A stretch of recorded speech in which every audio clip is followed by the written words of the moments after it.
President Trump wasted no time in bringing about his revolution, signing his first executive orders immediately after his inauguration and then finishing his first day on the job with a series of celebrations. Here again is my Nightline co-anchor, Juju Chang. A night of celebration for the new First Family. President Donald Trump taking the stage at the first inaugural ball with the new First Lady touting his unexpected victory. People that weren't so nice to me were saying that we did a really good job today. He thanked his wife. My #1 supporter, Melania, what she puts up with. Oh. No, we really did something that's so special. Ladies and gentlemen, the first couple, Donald and Melania Trump.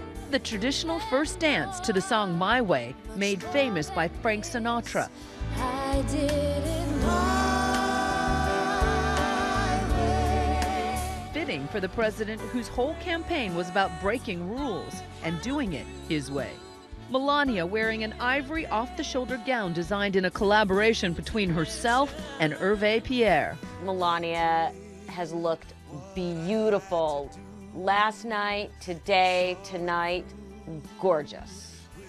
The couple were joined by Vice President Pence and his wife, along with the Trump children. Ivanka Trump, stunning in a golden Carolina Herrera ball gown, glowing with pride alongside her husband, Jared Kushner. She looked like a princess. She really is the face of the children of the president. And for her to wear that sort of gold fairy tale tulle gown was also a big moment for her. I mean, this is a big night for all of them. This was the first of 3 inaugural balls.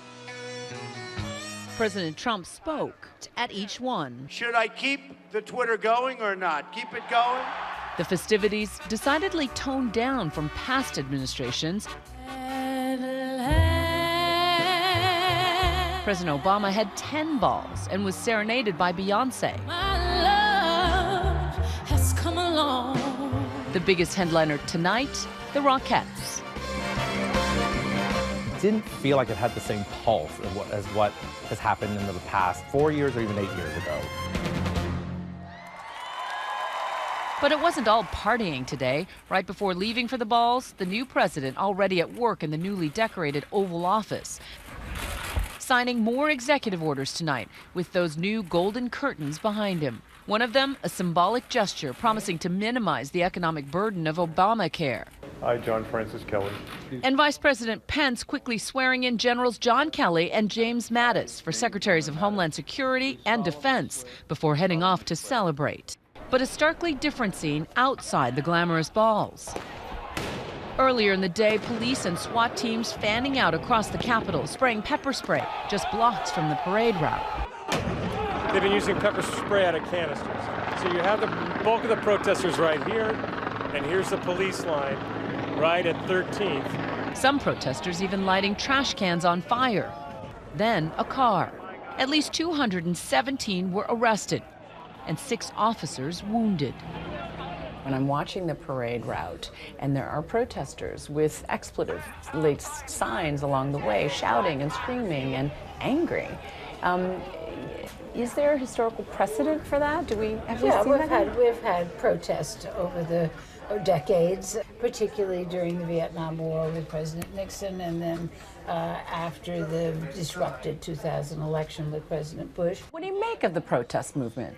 Well, a protester is American as apple pie, and it's embedded in our First Amendment that you have the right to speak out against the government. My problem is when it's just participation without any end in sight. All this on the eve of the planned Women's March on Washington. Organizers estimate nearly 200,000 protesters expected to descend on the Capitol tomorrow to protest the new president. Celebrities like Julianne Moore, Katy Perry, and Olivia Wilde all taking to Twitter, announcing that they too will be marching in protest. But tonight, after the celebrations end and the protests die down, the entire First Family will spend their first night in the White House. In the morning, America will wake up with a new commander-in-chief and the first days of the 45th presidency. Our thanks to Juju.